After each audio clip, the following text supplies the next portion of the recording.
Je suis heureux de me retrouver encore à Tabor pour une nouvelle fois, pour partager avec vous les merveilles de la parole de Dieu et les merveilles de ce que notre Seigneur a accompli pour nous, tous. Ce salut si grand que bien souvent beaucoup de chrétiens n'ont pas compris tout ce qu'il comprend, ce salut-là. Mais je voudrais passer une partie du temps à expliquer en quoi consiste le salut. Je vous rappelle que le thème du séminaire, c'est « Peut-on perdre ou pas notre salut ?» Déjà, quand certains entendent la question, leurs cheveux se hérissent et ils répondent « Ça veut dire que tu penses qu'on peut le perdre ?» Et je sais que la chrétienté est divisée en courants, en doctrines différentes. En gros, la moitié pense qu'on peut perdre son salut, l'autre moitié est certaine qu'on ne peut pas le perdre. Et ils n'arrivent pas à s'entendre là-dessus. Donc la question est quand même importante, mais la réponse, ce n'est pas dans la doctrine de Luther, de Calvin ou d'un autre, bien qu'il puisse nous éclairer. La réponse, elle est là. Que dit la parole de Dieu? Qu'est-ce que dit la parole? Alors pour les besoins de ce séminaire, j'ai pris ma Bible, le Nouveau Testament seulement, parce que si j'avais pris toute la Bible pour un week-end, n'y suffirait pas. J'ai repris systématiquement tous les versets qui parlent du salut et qui peuvent se ranger soit dans la catégorie de ceux qui disent qu'on ne peut pas perdre le salut et d'autres qui disent que manifestement on peut. Et comment concilier les deux? J'ai fait la liste de tous les versets. Je ne sais pas si j'aurai le temps avec vous de les voir en détail, mais j'ai prévu de le faire. Donc emmenez vos Bibles, parce que nous allons contrôler ensemble la parole de Dieu, qui est le seul critère de vérité, la seule vérité. Et en gros, j'ai trouvé une quarantaine de versets qui disent clairement qu'on ne peut pas perdre son salut. Et puis, plus de 130 qui laissent entendre qu'on pourrait le perdre. Bon, déjà là, c'est pas parfaitement équilibré. Mais même s'il n'y avait que 2 ou 3 versets qui disent qu'on ne peut pas le perdre, il faut quand même concilier ça avec les autres. S'il y avait 200 versets qui disent qu'on peut éventuellement le perdre, et puis deux qui nous disent qu'on ne peut pas, il faudrait là demander au Seigneur comment concilier cette contradiction apparente, parce que dans la pensée du Seigneur, il ne peut pas y avoir de contradiction. La vérité, c'est le Seigneur, la vérité, c'est Dieu, c'est Jésus, c'est sa parole, c'est son esprit. Donc si nous sommes devant une contradiction, elle ne peut être qu'apparente. Et il faut donc chercher dans le Seigneur l'explication et la réponse qui permet de comprendre et de concilier cette apparente contradiction, parce que dans le Seigneur, il n'y en a pas. Donc j'ai prié dans ce sens, il m'a montré la solution, il vous l'a peut-être montré aussi, et on a le week-end pour partager ça ensemble. Ceux qui ne peuvent pas assister à l'ensemble, disons, c'est enregistré, vous pourrez avoir les enregistrements. Je vais commencer par voir avec vous en quoi consiste le salut et qu'est-ce qu'il contient. Donc j'aimerais surtout, pendant ce week-end, non pas trop insister sur les versets qui montrent qu'on peut ou pas perdre le salut, mais déjà, qu'est-ce qu'il contient et comment manifester et garder tout ce qu'il contient. Comment bénéficier de tout ce qu'il contient, ce salut. Il contient énormément de choses. Pas seulement le pardon de nos péchés et la garantie d'entrer au paradis et dans la vie éternelle avec Jésus après la mort. Mais il contient une réponse positive de la part de Dieu à tous les problèmes qui ont été entraînés par la chute au départ. Déjà, on peut poser cette question. Est-ce qu'il existe dans la Bible des personnes qui avaient la vie éternelle et qui l'ont perdue un jour? Est-ce que ça existe, ça, dans la Bible? Oui. Moi, je vois déjà 3 personnes qui l'avaient et qui l'ont perdu. Un certain Lucifer, qui était, disons, une autorité dans la création angélique. Tout de suite après Dieu, il y avait Lucifer et les grands archanges, Gabriel et les autres. Donc Lucifer était une créature qui au départ a été créée par Dieu dans la vie éternelle. C'était un ange puissant, chargé apparemment de la louange, et il était chargé de l'adoration et de la louange devant le trône de Dieu. Et il nous est bien dit dans la Bible qu'un jour, l'iniquité a été trouvée dans son cœur et qu'il a été rejeté et qu'il est devenu Satan, le prince de la mort. Donc autant Dieu est la vie, Jésus est le prince de la vie et la vie éternelle, Lucifer avait la vie éternelle en lui. Et il a pu la perdre un jour. Il y a des passages qui nous montrent de quelle manière il a pu la perdre. Il s'est regardé et comme il avait été créé extrêmement beau et puissant, il a été séduit en contemplant sa propre beauté. Au lieu de continuer à garder les yeux sur la beauté de celui qu'il avait créé, Dieu, il s'est laissé séduire par sa propre beauté et il a fini par penser que finalement, une partie ou une bonne partie de la gloire de Dieu pourrait aussi lui revenir. Et qu'il méritait de s'asseoir lui aussi sur le trône de Dieu.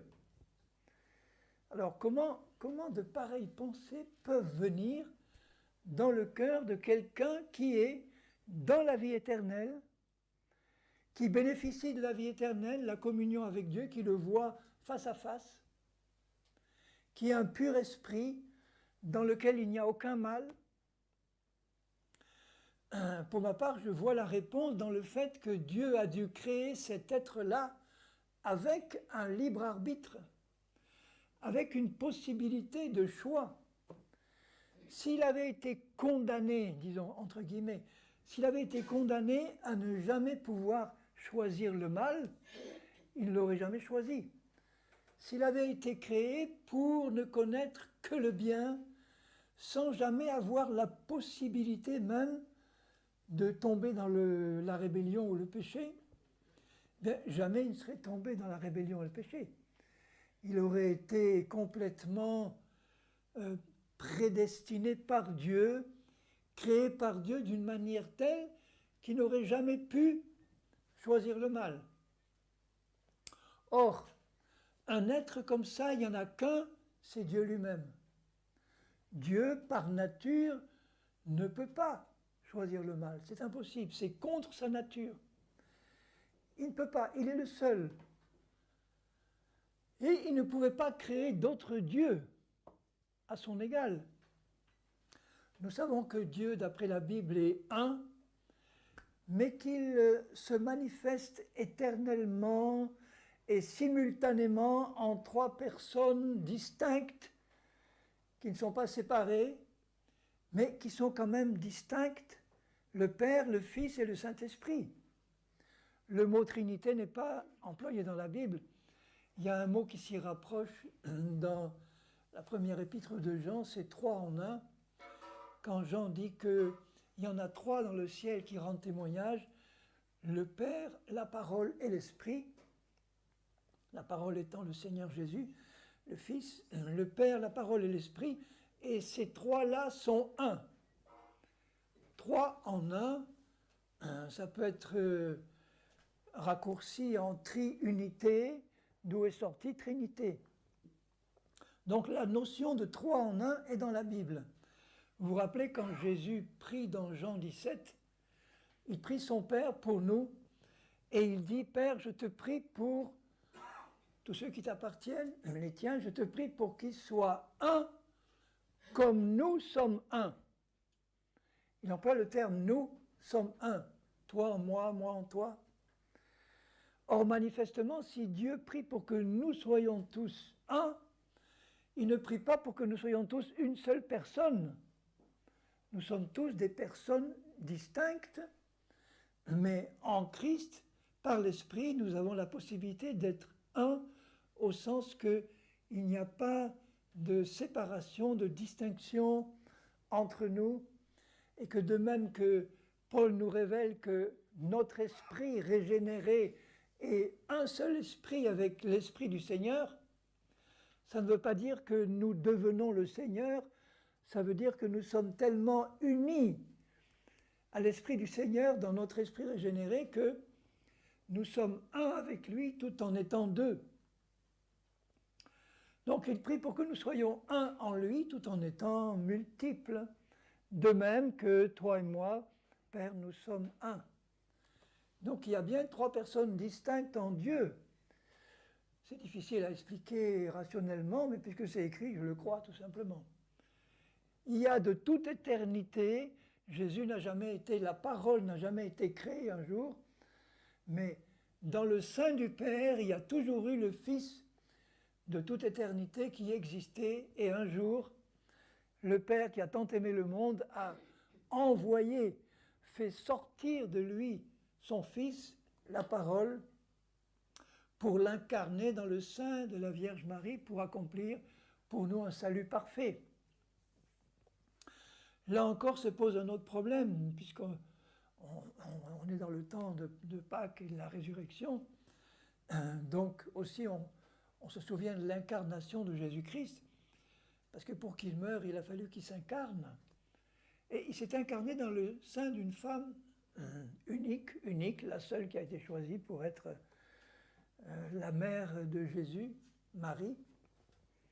Maintenant, si nous revenons au début de la création, je vous disais qu'il y avait trois personnes dans la Bible qui peuvent être signalées comme ayant eu la vie éternelle et l'ayant perdue. Les deux autres sont Adam et Ève. Adam et Ève ont été créés par Dieu, d'une part de la poussière de la terre qui a formé leur corps, et ensuite il a soufflé l'esprit dans Adam, et Adam est devenu une âme, c'est-à-dire un être vivant. Un être vivant créé dans la perfection. Dans la perfection, il n'y avait pas de péché et de mal en Adam. Il a été créé pur et parfait. Il n'est pas dit qu'Adam avait le Saint-Esprit en lui, mais il était en communion avec Dieu. Il a été créé semblable à Dieu. Vous vous rappelez ce que dit Dieu au début ? Créons l'homme à notre image, à notre ressemblance. Il emploie le pluriel parce qu'évidemment il parle de la Trinité. Créons l'homme à notre ressemblance. Or, la vraie ressemblance d'Adam par rapport à Dieu, c'est son esprit. Ce n'est pas son corps physique, c'est son esprit.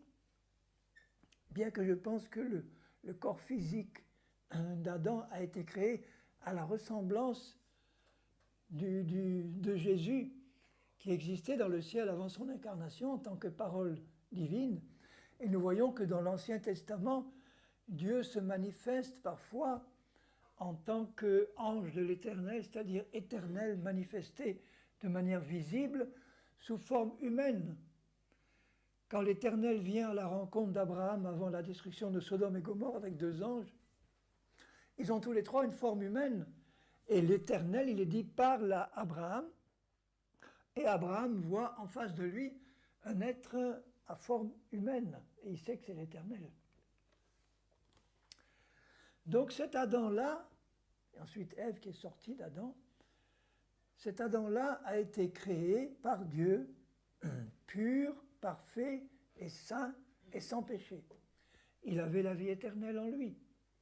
Il ne pouvait pas connaître la mort. Et ensuite, vous vous rappelez que Dieu lui dit, dans ce jardin, tu peux manger de tout, sauf du fruit de cet arbre-là, de l'arbre de la connaissance du bien et du mal. Certains me disent, mais pourquoi Dieu a planté cet arbre-là dans le jardin? Ils auraient été bien tranquilles s'il n'y avait pas eu cet arbre maudit. on ne peut pas mettre en cause la sagesse de Dieu. Comment Dieu aurait pu vérifier et donner à Adam la possibilité de manifester son obéissance et sa fidélité à Dieu s'il n'y avait jamais eu d'occasion de désobéir? S'il n'y a jamais d'occasion ou de possibilité de désobéir, c'est facile de rester avec Dieu, de rester en communion avec Dieu. Tout le monde peut faire ça. Si Dieu crée quelqu'un en lui disant « Maintenant tu es saint, tu es parfait, tu es à ma ressemblance », et tu n'auras jamais de ton existence aucune possibilité de me désobéir. Comment Adam aurait-il pu prouver sa fidélité à Dieu? Jamais.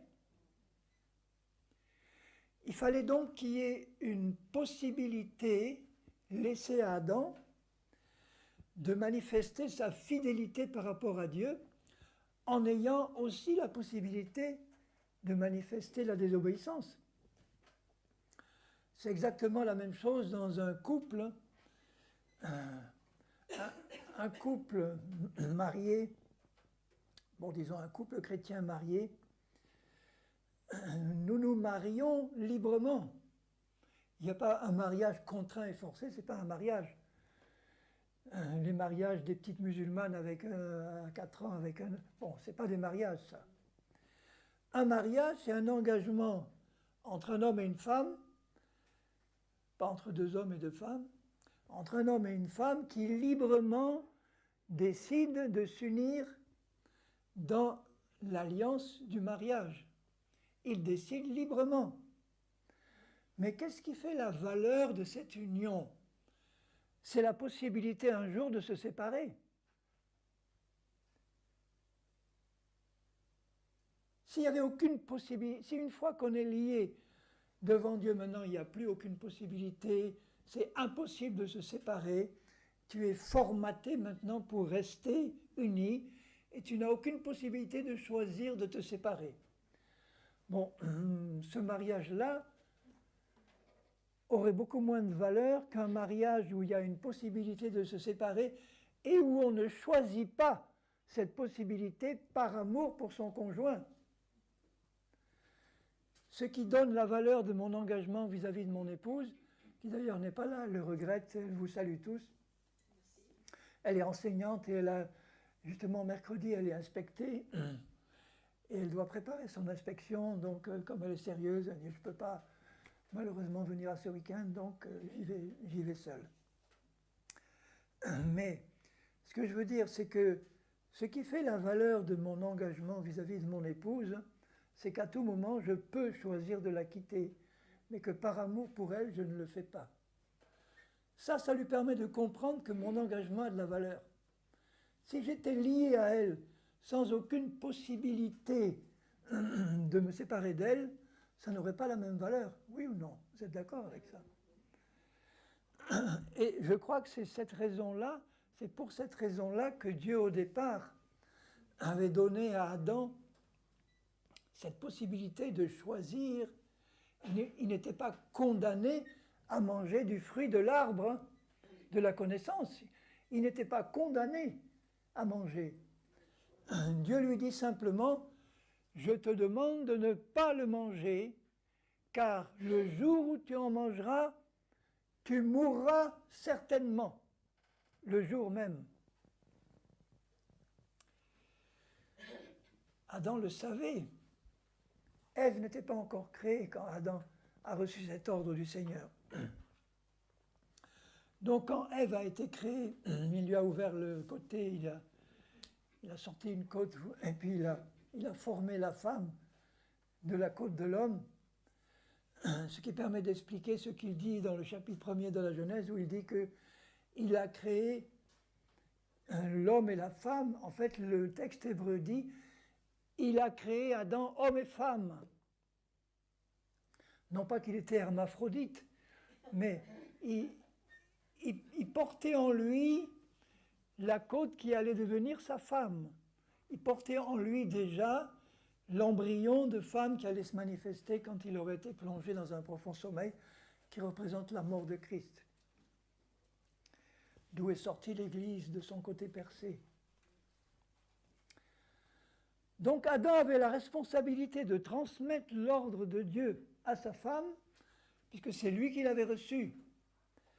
Et l'ordre de Dieu était clair, tu peux manger de tous les arbres du jardin, mais vous ne mangerez pas du fruit de cet arbre, car le jour où vous en mangerez, vous mourrez certainement. Et Adam avait la responsabilité de transmettre ce message à son épouse. Et quand le serpent arrive, lui aussi il a été autorisé par Dieu de venir dans ce jardin d'Éden. Donc c'est le diable qui a soit pris la forme du serpent, soit s'est glissé dans ce serpent. Il n'a pas parlé à Adam, il a parlé à Ève. Et quand il lui dit, mais qu'est-ce que Dieu a dit?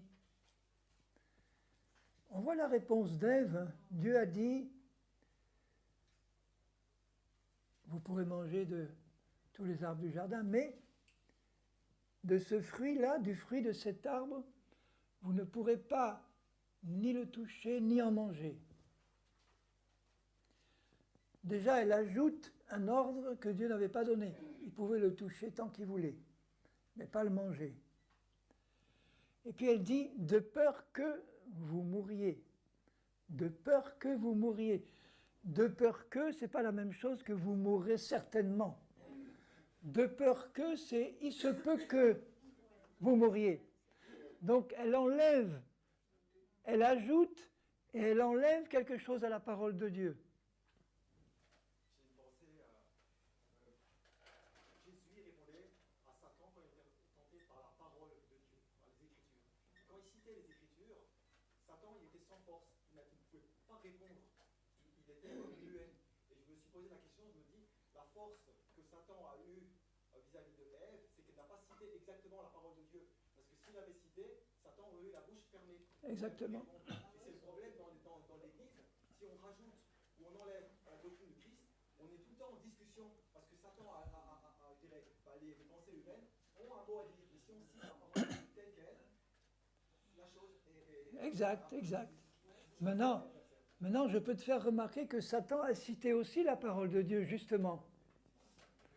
À Jésus, une des 3 fois, il lui cite le psaume 91, mais il ne le cite pas dans le contexte qu'il aurait dû. Mais il cite quand même. Alors, non, mais pour moi, l'important, c'est de réaliser que Ève ne cite pas effectivement la parole de Dieu exactement comme Dieu l'avait donnée. Dans l'avant-dernier ou l'avant-avant-dernier verset de l'Apocalypse, il est dit, si quelqu'un ajoute ou retranche quelque chose aux paroles de la prophétie de ce livre, Dieu retranchera sa part à l'arbre de vie et il sera sous la malédiction. Dès qu'on ajoute ou qu'on retranche quelque chose de la parole, on est sous la malédiction. Mais la question est la suivante maintenant. Pourquoi Ève n'a pas cité exactement la parole? La réponse pour moi est claire, parce que son mari n'a pas veillé à ce qu'elle le fasse. Son mari soit ne lui a pas transmis la parole exactement, soit il lui a transmis exactement, mais Adam et Ève, même s'ils étaient purs et parfaits, ils n'étaient pas comme Dieu. Ils pouvaient oublier ou déformer dans leur pensée ce qu'ils avaient entendu. En tout cas, si ce matin-là, ce fameux matin, Adam avait parlé à Ève en lui disant « Rappelle-moi, ma chérie, ce que Dieu a dit », et si elle avait dit « Dieu nous a demandé de ne pas toucher à ce fruit et de ne pas en manger », Dieu a dit « Non, tu peux toucher mais pas manger ». De peur que… Non, Dieu n'a pas dit de peur que, il a dit « certainement ». Donc là, Ève aurait corrigé la déformation qu'elle avait dans sa pensée et elle aurait répondu à Satan comme il faut, et comme tu le dis, il n'aurait rien pu dire. Là, Satan a parlé à Ève simplement pour voir si, puisqu'il savait qu'elle avait été créée après Adam, et que Adam aurait dû lui transmettre la vérité et contrôler, c'est toujours le chef de famille qui doit transmettre la parole à sa femme et à ses enfants et contrôler qu'ils l'ont bien reçu dans l'intégralité. Or, Adam apparemment n'a pas fait son travail comme il l'aurait dû. Satan a voulu tester Ève pour voir si elle le savait. Il a constaté qu'elle n'avait pas la parole de Dieu dans son intégralité, et d'où il a pu à ce moment-là la tenter et lui dire « Mais non, en fait, Dieu n'a pas voulu vraiment dire ça, Dieu avait une arrière-pensée, etc. » Et il l'a séduite. Elle a mangé le fruit. Et elle l'a donné à manger à son mari qui était à côté d'elle. Est-ce que son mari était à côté quand il a parlé à... Quand le serpent a parlé à Ève? Je ne pense pas, parce que sinon il serait intervenu tout de suite. Mais Ève a eu le temps d'en manger, Adam était là, elle lui a donné le fruit, et là il avait la possibilité encore de choisir. Lui connaissait la vérité parfaitement. À ce moment-là, il aurait pu dire « Non, je sais que si je mange, je meurs. Je choisis de ne pas manger. » Mais il avait devant lui cette superbe, magnifique femme que Dieu avait créée et qu'il aimait sans doute plus que lui-même, enfin autant que lui-même en tout cas. Et il savait qu'elle venait de mourir spirituellement, pas physiquement encore. Hein. Donc il a dû penser, le choix maintenant qui m'est laissé, c'est soit je ne mange pas ce fruit, mais je suis définitivement coupé de la femme que j'aime, soit je mange et je partage avec elle son triste destin. On vivra ensemble la mort. Mauvais choix. Hein? Quand on met l'amour de quelqu'un avant l'amour de Dieu, c'est toujours le mauvais choix.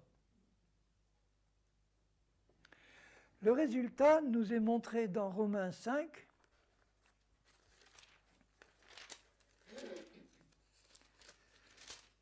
Dans Romains 5, au verset 12, c'est pourquoi, comme par un seul homme, le péché est entré dans le monde, et par le péché, la mort.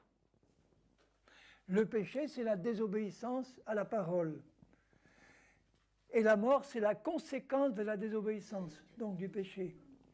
La mort, c'est la malédiction absolue dans tous les domaines. La mort comprend maladie, infirmité, malédiction dans tous les domaines. Les malédictions qui sont détaillées dans Deutéronome 28, où Dieu dit « Si tu obéis à ma parole, à toute ma parole, voilà toutes les bénédictions qui viendront se répandre sur toi. » Mais il y avait une condition, il faut que tu obéisses à toute ma parole. À toute la loi, notamment qu'il avait donnée par Moïse, qui était temporaire. Paul explique bien, dans le livre aux Hébreux, c'est pareil, que la véritable, écoutez bien ceci, la véritable alliance que Dieu a conclue entre lui et les hommes, ce n'est pas l'alliance du mont Sinaï, ce n'est pas l'alliance de Moïse, c'est l'alliance avec Abraham. C'est celle-là, la première grande, complète alliance. Il y a eu d'autres alliances avec Noé, etc., avec les fidèles, mais pour la première fois, Dieu fait avec un homme qui était un païen au départ, Abraham, une alliance qui comprenait de nombreuses bénédictions. Et il lui dit, je te bénis, je te bénirai, toi, ta descendance. Et il donne, entre Genèse 12 et Genèse 24, toute une liste de bénédictions qui sont comprises dans cette alliance. L'alliance a été conclue avec Abraham parce qu'Abraham crut à Dieu et cela lui fut imputé à justice. Il a été déclaré juste parce qu'il avait reçu la parole de Dieu, il l'avait gardée et obéi. Chaque fois que Dieu lui parlait, il écoutait et il suivait. Donc Dieu lui a donné une alliance et entre lui et sa descendance. Et l'Épître aux Galates, au chapitre 3, nous explique que la descendance d'Abraham, c'était d'abord Christ. Il devait sortir d'Abraham, et c'est par Christ qu'ensuite la terre entière devait être bénie au travers de sa descendance.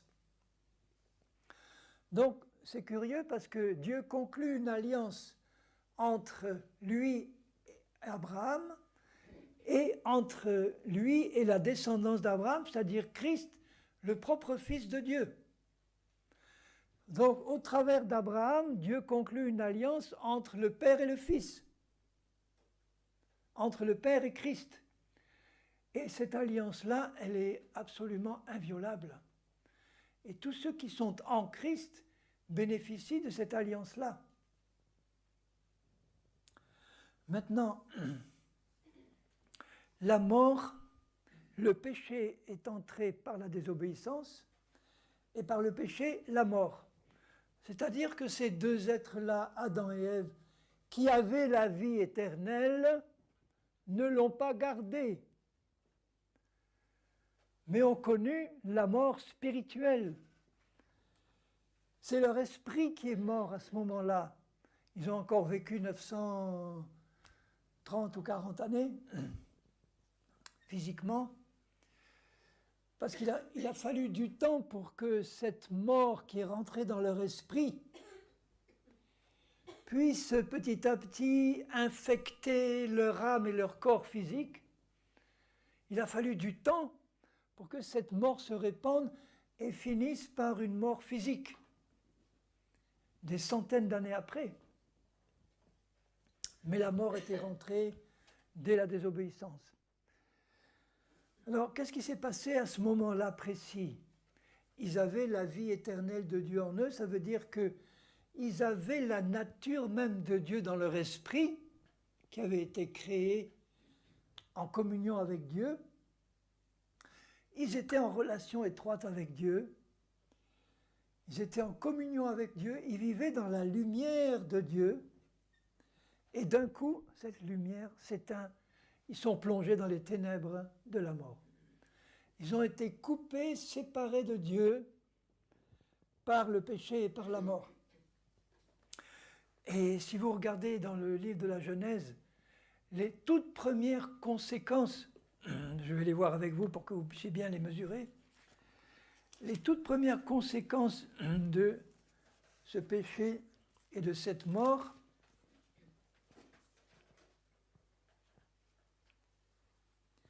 dans Genèse 3, donc ils pêchent les yeux de l'un et l'autre, au chapitre 3, verset 7, leurs yeux s'ouvrent, ils connurent qu'ils étaient nus, bon, ils étaient déjà nus avant, mais les sages juifs interprètent ça en disant que, comme ils étaient remplis de la lumière de Dieu, c'était la lumière de Dieu qui était leur vêtement. Là, la lumière est éteinte, elle s'éteint et ils se voient tels qu'ils sont, dans leur nudité. Ayant cousu des feuilles de figuier, ils s'en firent des ceintures. Vous voyez, la première réaction après la chute, c'est d'essayer de construire un système humain pour cacher notre nudité qui représente le péché et la nudité. Ils commencent à construire leur propre religion. Et lorsqu'ils entendirent la voix de l'Éternel Dieu qui parcourait le jardin vers le soir, l'homme et sa femme se cachèrent loin de la face de l'Éternel. La conséquence de la mort, c'est la peur de Dieu, mais pas la vraie crainte, le respect de Dieu. C'est la peur de Dieu parce que maintenant, on a affaire à un être qui est complètement différent d'eux-mêmes. Eux sont plongés dans la mort. Ils sont maintenant sous le contrôle de Satan. C'est la nature de Satan qui est rentrée dans leur esprit, puisque Satan lui-même avait reçu cette mort quand il s'est rebellé. Il est devenu le prince de la mort, c'est-à-dire de la malédiction, de tout ce qui est opposition à Dieu, rébellion contre Dieu. Satan est vivant. Ce n'est pas une mort qui veut dire absence d'existence. Il existe, il est vivant, mais il est coupé de la source de vie éternelle, de pureté, de sainteté et d'amour, et il a reçu en lui, par la mort, le contraire de la nature de Dieu. Dieu est saint, Satan est complètement impur. Dieu est juste, Satan est injuste. Dieu est plein d'amour, Satan est plein de haine. Dieu est généreux, miséricordieux, Satan est égoïste. C'est l'inverse de la nature de Dieu. Et c'est cet esprit-là qui est entré dans Adam et Ève et qui s'est installé dans leur esprit, qui a instantanément transformé leur esprit, qui avait toutes les qualités de Dieu et qui a injecté la nature de Satan dans leur esprit. Ils ont été coupés de Dieu, plongés dans la mort spirituelle, et du coup c'est la crainte qui entre, c'est la religiosité qui entre, et puis c'est aussi le fait de se défausser sur les autres. L'Éternel dit à Adam, « Qui t'a appris que tu es nu? Est-ce que tu as mangé de l'arbre dont je t'avais défendu ?» Il le savait très bien. Et au lieu de s'humilier et de confesser sa faute, non, c'est la femme que tu m'as donnée qui... Vous voyez la sournoise accusation. En fait, il répond, c'est la femme que tu as mise auprès de moi qui m'a donné de l'arbre et j'en ai mangé. Il ne reconnaît même pas sa faute, il ne s'humilie pas. C'est la femme que tu m'as donnée. Indirectement, c'est toi, Dieu, qui est responsable de tout ça. Vous voyez la conséquence du péché? Et la femme, Dieu lui dit, alors, et toi? Elle aussi, au lieu de s'humilier, ben c'est le serpent. C'est lui le fautif. On se défausse sur les autres. Voilà, tout ça, c'est la conséquence du péché. Alors Dieu n'a pas dit au serpent, et toi? Parce que lui, alors, il n'avait plus aucune personne sur qui se défausser. Lui était le responsable parfait. Donc vous voyez que ces personnes-là avaient la vie éternelle et l'ont perdue. Il n'y a donc pas bibliquement d'impossibilité absolue pour quelqu'un qui a la vie éternelle, d'impossibilité absolue de la perdre, puisque ça s'est déjà rencontré. Maintenant, comment ça se passe pour un homme qui vient aujourd'hui sur la terre, qui naît sur cette terre, un homme ou une femme? Il nous est dit, et nous le savons, que quand la mort est entrée dans la vie d'Adam et d'Ève, elle s'est répandue dans tout leur être. Tout leur être a été contaminé, leur esprit, leur âme et leur corps par la mort. Et cette mort s'est ensuite transmise à leurs descendants. Mais comment elle s'est transmise? Il faut bien comprendre ça. Quand on va parler du salut, quand un homme et une femme conçoivent un enfant, bon, nous savons qu'il y a deux cellules initiales qui se rencontrent, qui fusionnent, et voilà un nouvel être vivant qui est formé là. C'est ça, je parle d'une conception physique. Vous avez deux cellules physiques qui sont animées d'une vie physique, qui se rencontrent et qui fusionnent. Mais l'esprit que ce petit fœtus-là reçoit, d'où vient-il? Est-ce qu'il est hérité des parents? L'esprit. C'est Dieu qui crée l'esprit. Bon, une autre façon de poser la question, c'est que un petit bébé qui meurt dans le sein de sa mère ou juste après la naissance, s'il avait reçu par sa conception un esprit déjà plongé dans la mort spirituelle, s'il meurt dans le sein de sa mère, son esprit plongé dans la mort spirituelle irait directement en enfer, n'est-ce pas? Puisqu'il aurait déjà la mort spirituelle dans son esprit. Or, il nous est dit nulle part qu'un bébé qui meurt est perdu. Un bébé qui meurt n'est pas perdu quand il meurt à l'état de bébé. Maintenant, est-ce que, frère Henri, est-ce que tu as une preuve de ça? Oui, j'en ai une très bonne, parmi d'autres. Regardez dans l'épître de Paul aux Romains,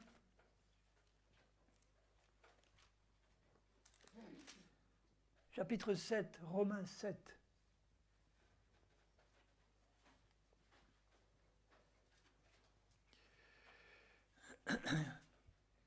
Au verset...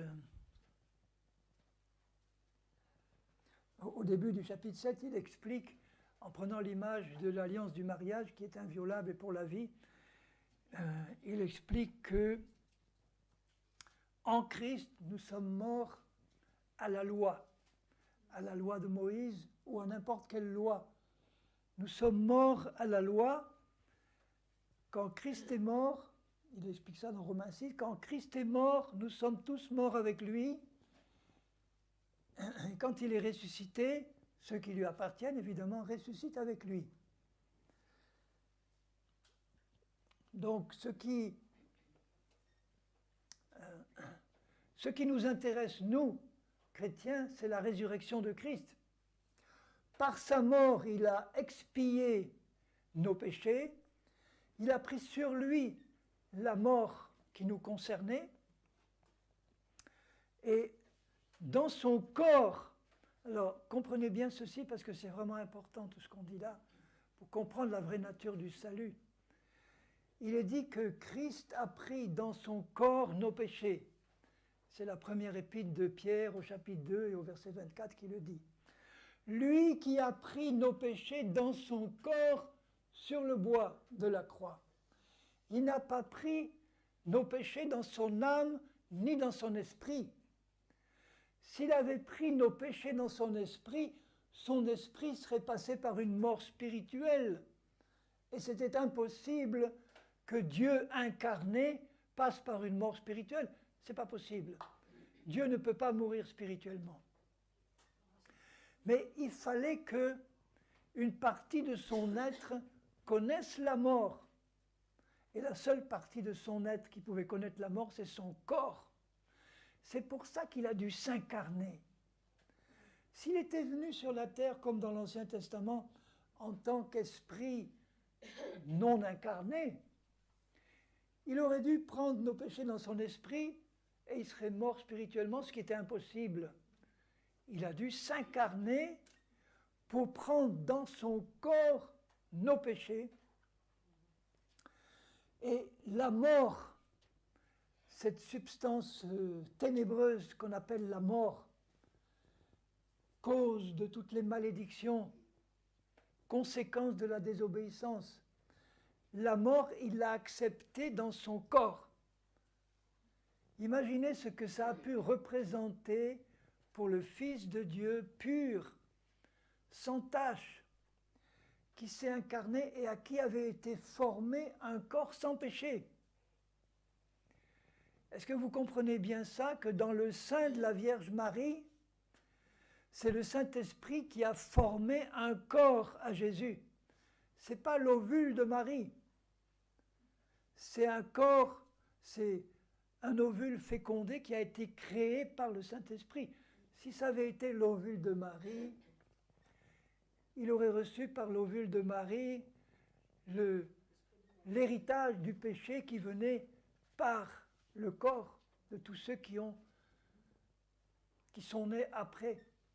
C'est pour ça que l'Église catholique a institué le dogme de l'Immaculée Conception, dont on ne voit aucune trace dans la Bible, qui consiste à dire que Marie a été libérée du péché originel par grâce particulière de Dieu au moment de sa conception.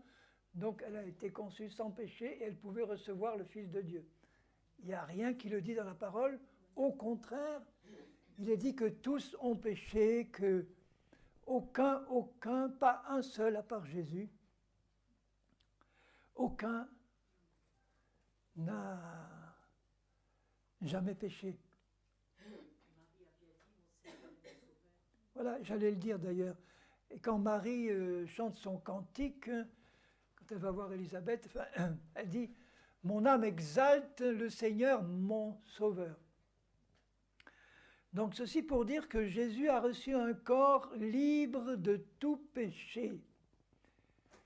Mais il a passé 30 ans à Nazareth avant de commencer son ministère, et il était sûrement un jeune homme pur, sans péché. Les jeunes de sa génération autour de lui devaient sans doute considérer qu'il était un peu bizarre pour ne jamais venir prendre part à leurs orgies ou à ce que des jeunes à l'époque aussi pouvaient faire. Hein. Il a toujours mené une vie sainte et pure, exemplaire en tout point, mais il n'a jamais, jamais manifesté la puissance de Dieu avant d'être rempli du Saint-Esprit au Jourdain. Il n'a jamais guéri personne à Nazareth avant 30 ans, il n'a jamais ressuscité personne, il n'a jamais chassé un seul démon, et pourtant il était le Fils de Dieu pur et saint.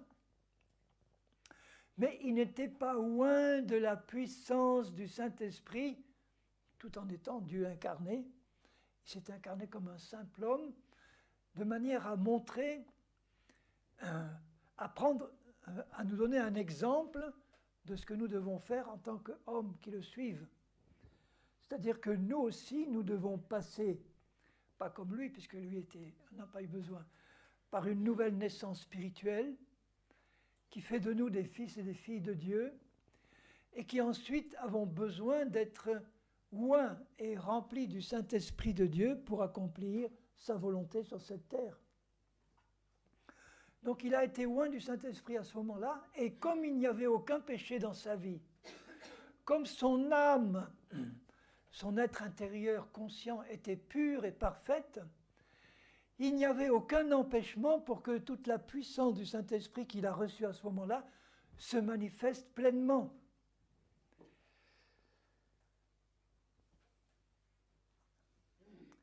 Tandis que nous, quand nous naissons sur cette terre, un bébé qui est conçu dans le sein de sa mère reçoit dans le corps qui lui est formé dans le sein de sa mère, il reçoit déjà la puissance de mort qui est entrée depuis Adam et Ève, par son corps, pas par son esprit, par son corps.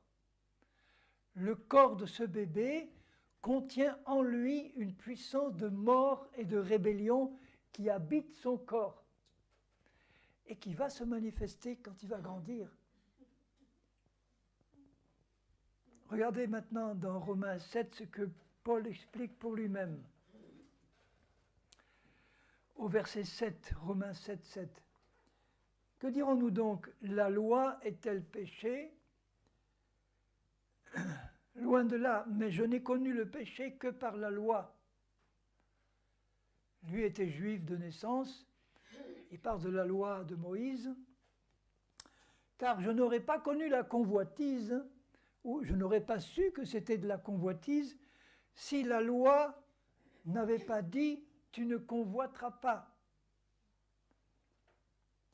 Et le péché qui habitait dans son corps, saisissant l'occasion,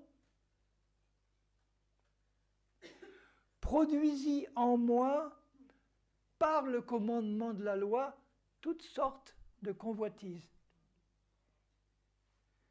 Car sans loi, le péché est mort, c'est-à-dire il est inactif.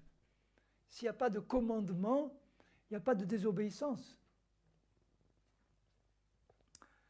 Pour moi, étant autrefois sans loi, je vivais.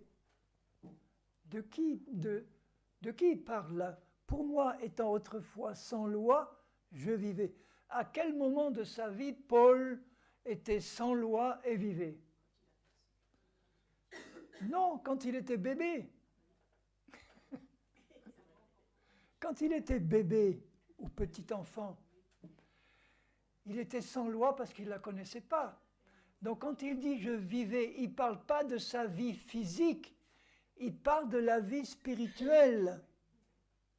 J'étais vivant spirituellement en tant que bébé, tout petit enfant, mais j'avais en moi une racine de péché dans mon corps, et en grandissant, comme était d'une famille juive pharisienne très, très religieuse, on lui a appris la loi, et au moment où il a, vers 4, 5, 6 ans, je ne sais pas, pris conscience des commandements de la loi, là, le péché qui était dans son corps s'est rebellé et l'a poussé à désobéir.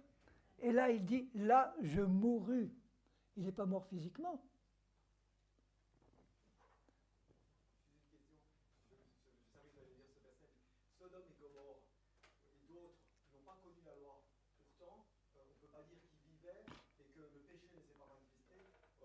Bien qu'ils n'avaient pas la loi, ils sont quand même morts ils étaient morts dans leur péché et ils péchaient. Et il n'y avait pas la loi. Oui, mais c'est ce que Paul explique dans Romains 5. Il dit que le péché n'est pas imputé quand il n'y a pas de loi, mais il produit la mort.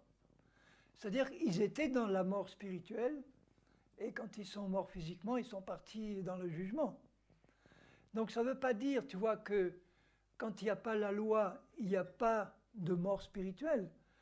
Ça veut dire que simplement, le péché n'est pas imputé dans le sens où Dieu veut amener tous les gens à la repentance. Donc le travail du Saint-Esprit dans le monde entier, c'est de convaincre de péché, justement, pour que les gens ressentent le besoin d'être sauvés de ce péché-là. Parce qu'ils sont dans la mort spirituelle.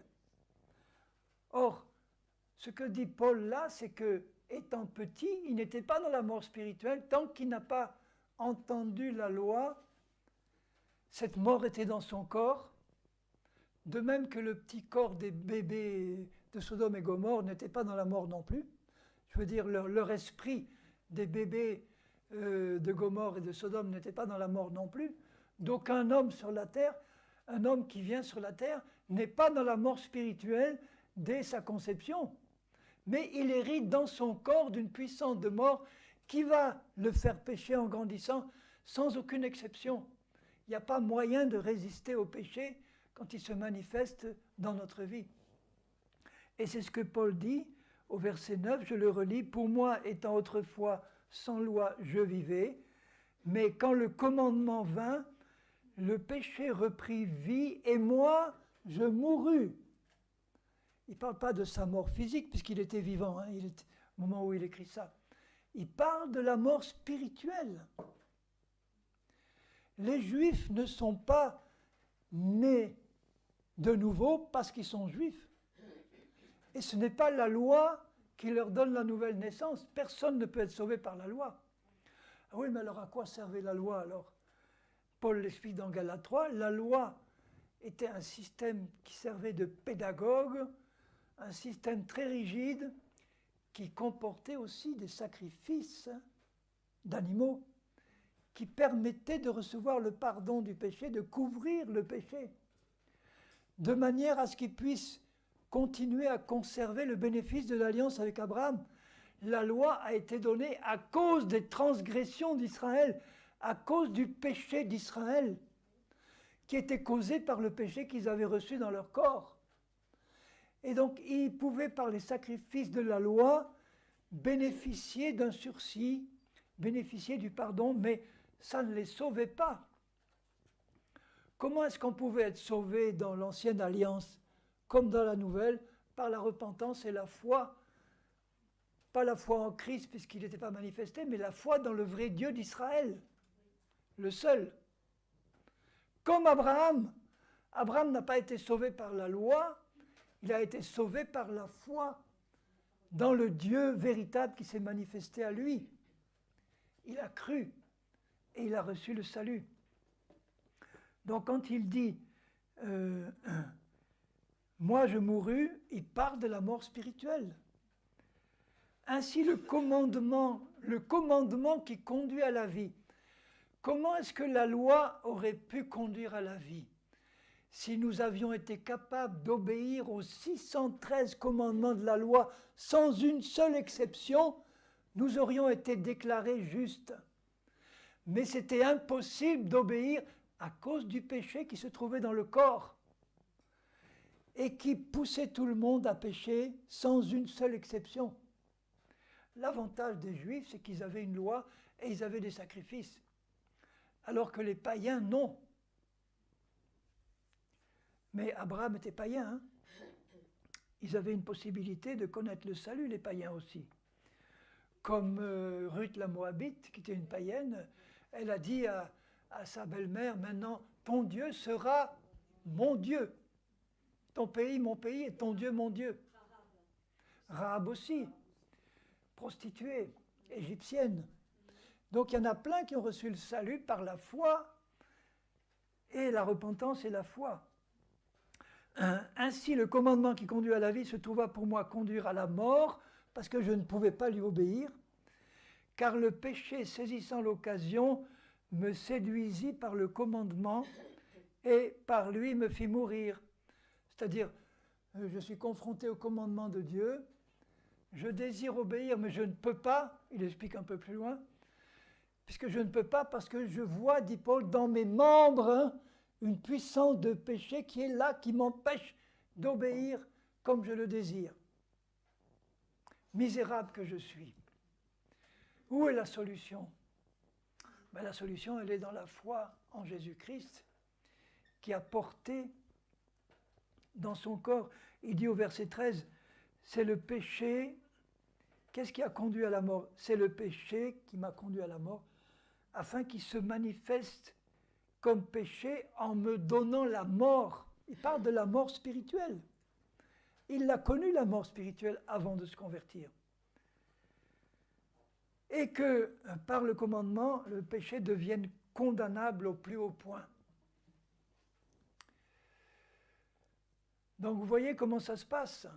Nous sommes tous sous la malédiction du péché et Dieu sait que nous ne sommes pas responsables d'être nés dans le péché, puisque nous sommes tous héritiers du péché par notre naissance physique sur la terre. On n'y peut rien, mais là où on peut quelque chose, c'est est-ce qu'on veut en sortir ou pas? Est-ce que Dieu veut nous sortir de là, de cet état de mort spirituelle ou pas? Est-ce que Dieu a prévu un moyen de nous donner le salut par rapport à ce péché qui nous a conduits à la mort? Oui, en Christ. Alléluia. En Christ. C'est pour ça qu'il est dit, alors je le relis dans la première épître de Pierre, au chapitre 2 et au verset 24, lui qui a porté lui-même nos péchés, tous nos péchés dans son corps sur le bois de la croix, afin que, mort au péché, c'est une autre manière de dire délivré de l'oppression du péché, délivré du contrôle du péché. Si nous sommes morts à quelque chose, on est coupé maintenant. Quelqu'un qui est mort sur cette terre, il est coupé de la terre des vivants et il passe dans un autre domaine où il n'y a plus rien de la terre des vivants qui puisse le contrôler et l'influencer. Maintenant, nous, Christ a pris dans son corps tous nos péchés, et tous nos péchés sont passés, tous nos péchés passés, présents et futurs, il les a pris dans son corps.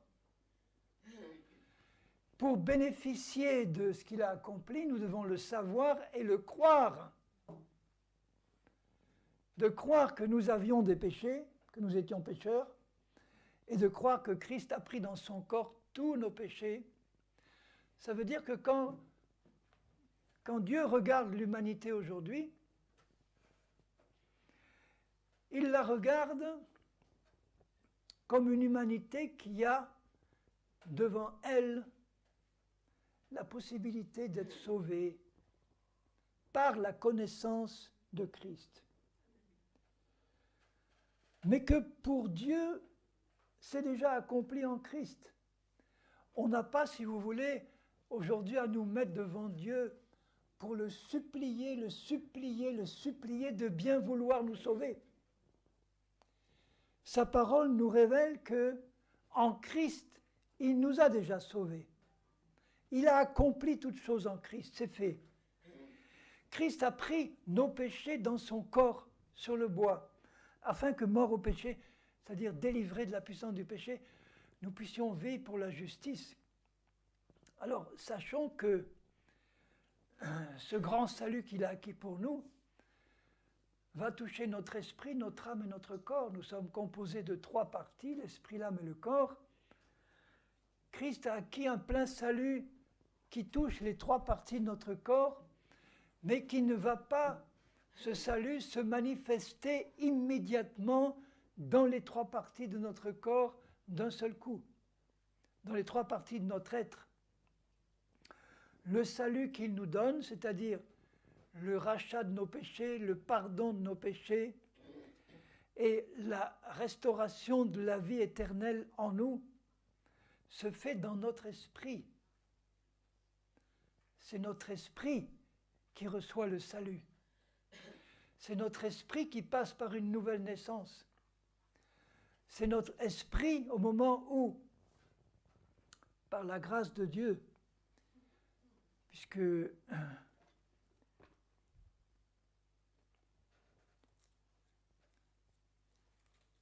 je relis Éphésiens 2.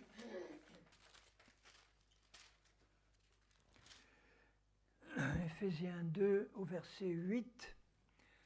C'est par la grâce que vous êtes sauvés par le moyen de la foi. Pas la grâce seule, pas la foi seule, les deux. Et cela ne vient pas de vous, c'est le don de Dieu. Le don de Dieu, ça veut dire que la grâce est un don de Dieu et la foi est un don de Dieu. Les deux. On ne peut pas fabriquer ça nous-mêmes, c'est un don de Dieu. Mais un don, ça se reçoit ou pas. Si quelqu'un vous fait un don, votre responsabilité, c'est de l'accepter. Vous pouvez ne pas l'accepter. Oui ou non. Vous n'êtes pas obligé de recevoir des dons qu'on vous fait. Enfin, moi, j'aime bien qu'on me fasse des cadeaux. Quand on m'en fait, je les reçois volontiers. Mais souvent, c'est un résultat de la chute et du péché. On est là en disant « Oh non, il ne fallait pas. Oh non, c'est trop. Je ne mérite pas. » Bon, évidemment qu'on ne mérite rien, que tout est par grâce. Mais quand Dieu nous fait un cadeau comme ça, on doit se précipiter, l'accepter avec reconnaissance et dire « Merci Seigneur, je le prends ». Donc petit à petit, on vient à la question de départ, est-ce que ça peut se perdre ou pas?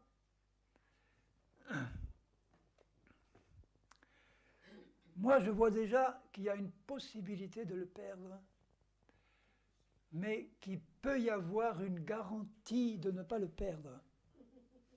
Les deux peuvent parfaitement aller ensemble. Il y a une possibilité de le perdre, mais si vous comprenez de quelle manière Dieu veut vous assurer ce salut de manière à ce que vous ne le perdiez pas, là, vous avez une garantie de ne pas le perdre. Alors je répète, pour que ce soit bien compris, je l'expliquerai après, mais la Bible nous montre, je vous montrerai les versets, qu'il y a une possibilité de perdre la vie éternelle, puisque d'autres l'ont perdue avant nous, et qu'il y a une foule d'avertissements qui nous montrent qu'il y a une possibilité. En tout cas, c'est biblique. Mais que d'autres versets nous montrent qu'on peut arriver au point, ou toujours par la révélation de la grâce de Dieu, on peut arriver au point où là, nous avons la garantie que nous ne le perdrons pas. Mais en sachant que nous devons rester jusqu'au bout dans la foi et dans la grâce de Dieu. Parce qu'il est quand même écrit, si nous le renions, lui aussi nous reniera. Et il ne dit pas, vous êtes formaté pour le renier ou pas. Non, il dit, si nous le renions, les calvinistes purs diront, ceux qui le renient, c'est ceux qui n'ont pas été prédestinés à être sauvés. Bon, c'est simple, ça règle le problème, mais ce verset nous montre, il dit, si, c'est une possibilité, si nous le renions, lui aussi nous reniera. Ça veut dire que si nous ne le renions pas, il n'aura aucune occasion de nous renier. Ah oui, mais tu fais dépendre à ce moment-là le salut de Dieu de toi, et pas de la souveraineté absolue de Dieu. Quand on parle de souveraineté de Dieu, il faut bien comprendre ce que ça veut dire. Dieu est parfaitement souverain dans le sens où il est Dieu et il fait ce qu'il veut. Il est souverain. Mais Dieu a accepté par sa parole de limiter lui-même sa souveraineté par sa parole. Il suffit par exemple que Dieu fasse une promesse pour que sa souveraineté soit limitée à la promesse qu'il a faite. Comprenez ça? Si Dieu dit par exemple,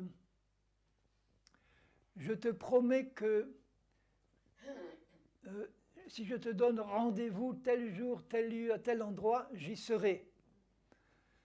Il a limité sa souveraineté, ça veut dire que pour lui, il est obligé maintenant d'être là à tel moment, à tel endroit, et pas à un autre. Il n'est plus libre de faire maintenant autre chose. Il pourrait théoriquement, mais s'il le faisait, il se renierait lui-même. Donc il accepte de limiter sa souveraineté en nous donnant une parole qui est pleine de promesses et d'éventualités qui montrent que Dieu, dans cette parole, a accepté lui-même de limiter sa parfaite souveraineté à ce qu'il a promis. Il a accepté lui-même de se limiter. Mais Dieu peut-il être? Non, il ne peut pas être menteur. Il ne peut pas. Il n'est pas un homme pour mentir. Mais pour ça, pour qu'il ne mente pas, il faut qu'il fasse une promesse. Et nous savons que tout ce que Dieu fait et dit, c'est pure vérité. Une question, Henri. Il y a un verset qui dit Jésus est venu non pas pour abolir, mais pour accomplir La loi. déjà la loi. Donc, Oui, alors. j'ai entendu la version d'une personne, je ne suis pas d'accord avec ça, mais qui dit que la foi nous permet d'accomplir la loi. Tu vois, il utilise ça pour dire la foi permet d'accomplir la loi. Alors, Bon, oui, alors là, ça nous amène un peu à d'autres... mais pour répondre rapidement, disons, il faut voir toujours dans la parole de Dieu le contexte, le moment, le lieu. La parole de Dieu est une révélation progressive. Déjà dans le Sermon sur la montagne, puisque c'est dans le Sermon sur la montagne où Jésus dit « Je ne suis pas venu pour abolir la loi, mais pour l'accomplir ». Donc tous ceux qui enseigneront tous les commandements de la loi, ils seront appelés grands, et ceux qui ne l'enseignent pas, ils seront appelés les plus petits. À qui Jésus parlait? À ses disciples, qui étaient tous des juifs pratiquants de la loi. Mais déjà dans le Sermon sur la montagne, il dit des choses qui vont au-delà de la loi. Il dit, vous vous rappelez qu'il est dit dans la loi, tu ne commettras pas d'adultère. Mais moi, maintenant, je vous dis que il suffit que tu convoites une femme dans ton cœur pour que tu aies commis. La loi ne disait pas ça, il va plus loin. Donc il commence à introduire des choses qui ne sont plus tellement dans la loi, mais qui reviennent à la pensée parfaite de Dieu. Ce qui fait que quand Jésus dit à ce moment-là à des Juifs, vous devez obéir à la loi, eh bien il devait obéir à la loi, il n'était pas encore mort, il n'avait pas encore créé son Église. Donc il ne pouvait pas dire autre chose à des Juifs parce qu'il connaissait le but de la loi. Déjà à l'époque de Jésus, il ne respectait plus la loi de Moïse. Il leur dit dans Marc 7, il leur dit, vous avez annulé la loi par vos traditions. Vous avez annulé la parole de Dieu par vos traditions. Donc la loi de Moïse ne remplissait plus son œuvre qui était de révéler le péché. C'est facile. quand j'ai un ami juif en Israël, je lui dis, il est juif pratiquant, je lui dis, mais tu sais très bien que vous ne pouvez pas respecter toute la loi de Moïse. D'abord parce que vous n'avez plus le temple et les sacrifices, et puis même si vous l'aviez, vous ne pourriez pas. Il dit, oui, je sais, on fait ce qu'on peut. Mais ce n'est pas ça que Dieu demandait à des juifs. Il ne leur disait pas, obéis à la loi et fais ce que tu peux. Il leur disait, tu obéiras à tous les commandements, sinon tu seras sous la malédiction. Si tu désobéis à un seul commandement, tu désobéis à toute la loi, dit Jacques, le légaliste. Donc c'était sérieux. Et je ne peux pas dire à un juif, Dieu se contente que tu fasses ce que tu peux. Dieu te demande d'obéir à toute la loi en tant que juif. Et tu verras que si tu t'y efforces, tu ne peux pas. Et tu es obligé de crier à Dieu pour avoir la solution à ce problème, comme Paul. Misérable que je suis, mais où est la solution là? Donc la loi n'accomplissait pas son œuvre, et Jésus leur dit, vous devez obéir à la loi. Je ne suis pas venu pour l'annuler. Même là, maintenant, elle n'est pas annulée, mais elle n'est plus applicable à nous. Elle est toujours là dans les cieux, c'est la parole de Dieu, la loi. Mais elle a été remplacée, elle a été abolie pour nous. Mais c'est tellement clair, dans Hébreux 7, il dit maintenant, toutes ces ordonnances charnelles données pour un temps ont été abolies. On est passé à une autre sacrificature, celle de Melchizedek, avec un autre grand prêtre, Jésus, qui n'est même pas sorti de la tribu de Lévi, mais de la tribu de Juda. On a aboli la loi pour la nouvelle alliance. On est passé à autre chose de spirituel, où juifs et païens convertis peuvent maintenant, par la foi, être déclarés justes et obéir à la volonté parfaite de Dieu dans l'esprit. De sorte que nous le servons maintenant, non pas sous le texte d'une loi qui a été déclarée désuète, mais dans un esprit nouveau. Marcher par l'esprit, on ne marche plus par la loi, on marche dans l'obéissance parfaite à la loi parfaite de Dieu qui dit « tu aimeras Dieu », je regarde l'heure parce que de tout ton cœur, de toute ton âme et de toutes tes forces et de toutes tes pensées, et ton prochain comme toi-même, là il y a toute la loi. Donc les judaïsants aujourd'hui qui nous disent qu'il faut respecter la loi, excusez-moi, mais vous n'avez pas compris du tout que nous sommes passés à autre chose que la loi, que par l'esprit, nous sommes de nouvelles créatures, juifs. En Christ, il n'y a plus ni juifs, ni païens. Il y a un peuple spirituel nouveau. Et que maintenant, la loi, pour nous, est abolie et qu'on est passé à autre chose. Je connais des amis chrétiens qui ne sont même pas juifs d'origine, qui sont séduits maintenant au point de se mettre eux-mêmes, comme les Galates, qui n'étaient pas juifs, de se mettre sous la loi de Moïse, de respecter le sabbat, les fêtes et tout. Mais il ne peut pas obéir à toute la loi.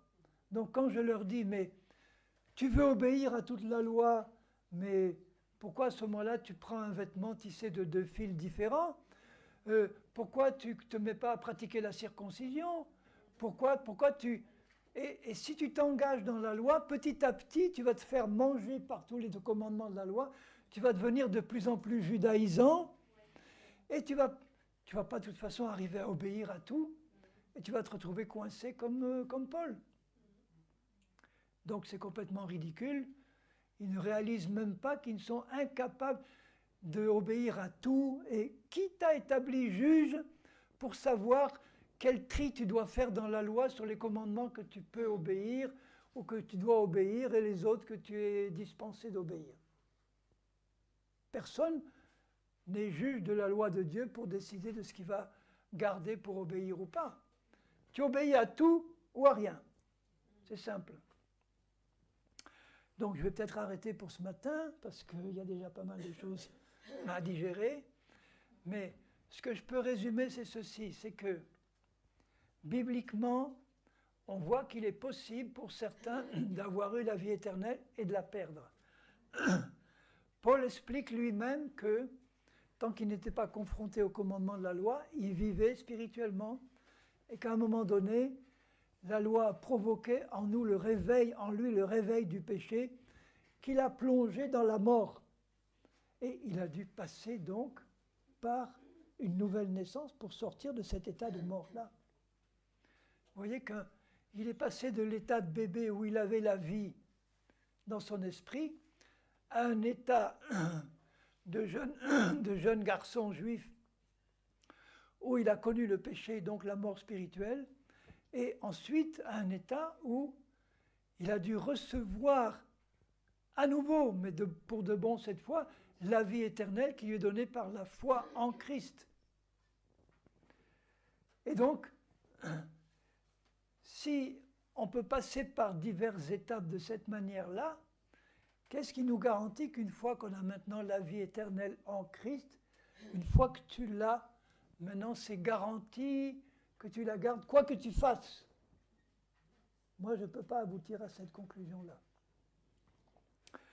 Donc maintenant, on va, ce soir, oui alors, cet après-midi, il n'y a pas de réunion, ils annoncent la pluie. J'ai réservé l'après-midi à ceux qui voudraient avoir éventuellement des entretiens avec moi. Il y en a déjà quelques-uns qui sont programmés.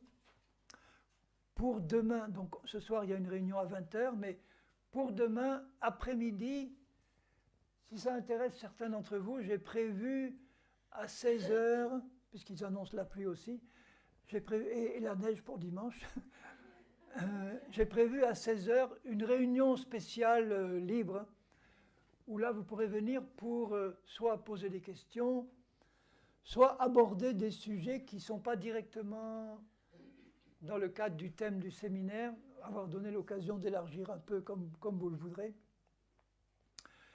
Et puis donc là, demain on sera samedi. Dimanche après-midi, avec l'accord du maître des lieux, il est prévu, j'ai prévu dimanche, mais on peut faire, mon frère, à un autre moment, un baptême, parce qu'il y a plusieurs personnes qui désirent être baptisées.